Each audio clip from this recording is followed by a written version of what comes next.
Why certain psychological types seem more difficult. A deep dive into Jung's theory.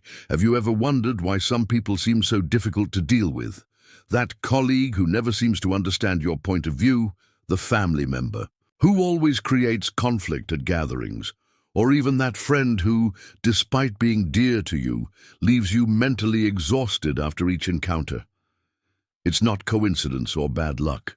Carl Jung, one of the greatest psychologists of the 20th century, developed a fascinating theory that explains why we feel this incompatibility with certain personality types. It's not about difficult people per se, but about fundamental differences in how we process the world, make decisions, and relate to others. In this video, we'll dive deep into Jungian psychology to understand why some psychological types challenge us more than others, and how we can transform these challenges into opportunities for personal growth. 1. Inverted mirrors. When we encounter someone who seems difficult, we're often looking at an inverted reflection of ourselves. Jung's theory of psychological types suggests that what irritates us most in others may be qualities we've repressed in ourselves. The extrovert who finds the quiet introvert frustrating might be uncomfortable with their own need for solitude. The thinking type who gets annoyed by the feeling type's emotional decisions might be disconnected from their own emotions.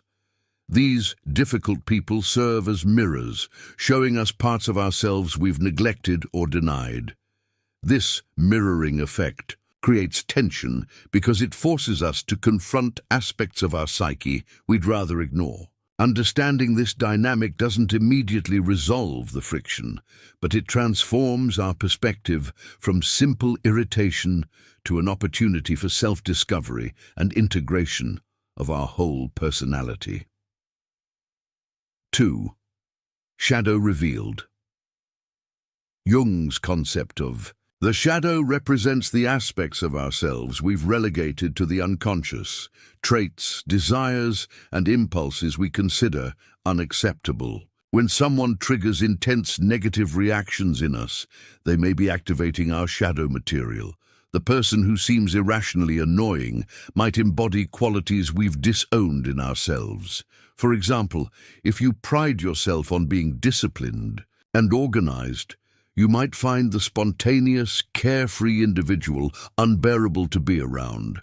This isn't because their behavior is inherently wrong, but because it threatens your self-concept and reminds you of the spontaneity you've suppressed. These shadow projections create a double burden. Not only do we struggle with the other person, but we're also unconsciously battling disowned parts of ourselves. Recognizing when shadow projection is occurring allows us to turn difficult relationships into pathways for psychological integration and healing. 3. Dance of opposites.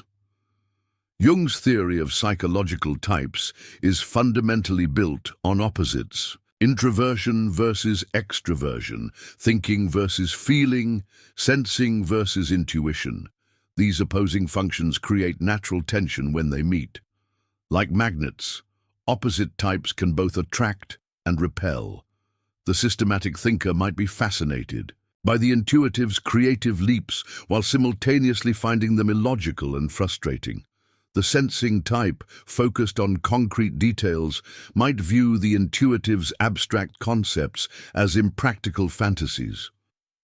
This dance of opposites creates a natural friction that can feel exhausting, but also contains tremendous potential for growth. Jung believed that psychological wholeness comes from integrating these opposites within ourselves.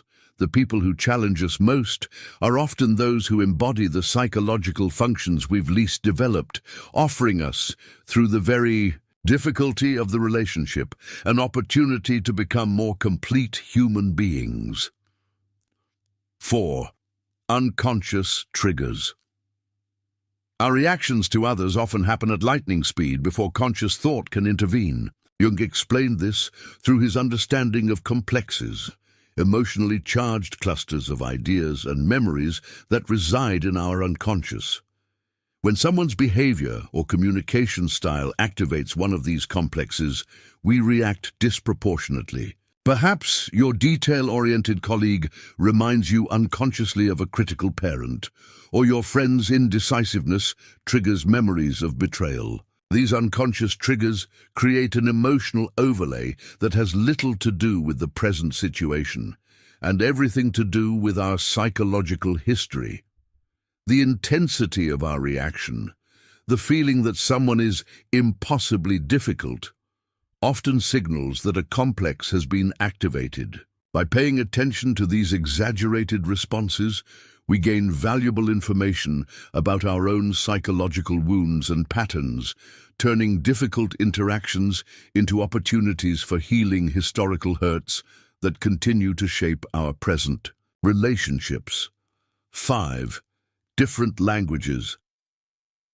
Jung's psychological types don't just think about different things, they think in fundamentally different ways. This creates what amounts to different psychological languages. The thinking type values logic, consistency, and objective analysis. The feeling type prioritizes harmony, values, and the human impact of decisions. When these types try to communicate, it's as if they're speaking different languages while believing they're using the same one. The thinking type might present a logical argument and be frustrated when the feeling type responds with concerns about how people will be affected. Neither approach is wrong, but the communication gap creates mutual frustration. Similarly, sensing types speak the language of concrete facts and details, while intuitive types communicate through patterns, possibilities, and metaphors. Recognizing these different psychological languages allows us to become bilingual, adapting our communication style to bridge the gap rather than widening it through misunderstanding and judgment. 6. Conflicting values.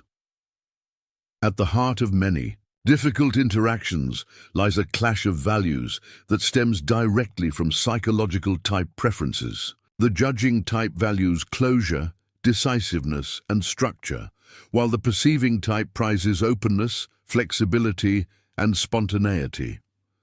When these types try to plan an event together, the judging type wants decisions made well in advance, while the perceiving type prefers keeping options open until the last minute. Neither approach is inherently superior, but the value conflict creates tension.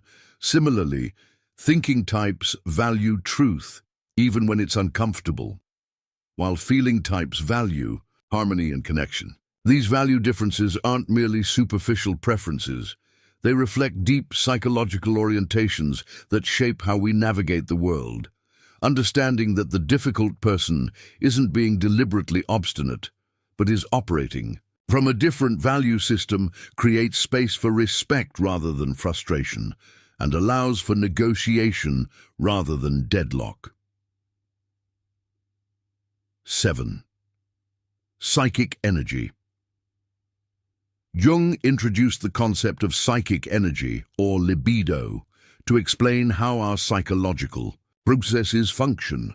Different psychological types direct this energy in fundamentally different ways. Extroverts channel energy outward toward people and objects in the external world, while introverts direct energy inward toward concepts and ideas in their inner world. When these opposite types interact, energy imbalances create tension. The extrovert may feel the introvert is withholding or disengaged, while the introvert feels the extrovert is invasive or overwhelming. Neither is wrong. They're experiencing a genuine energy mismatch. Similarly, sensing types focus energy on concrete details and present realities, while intuitives direct energy toward patterns and future possibilities.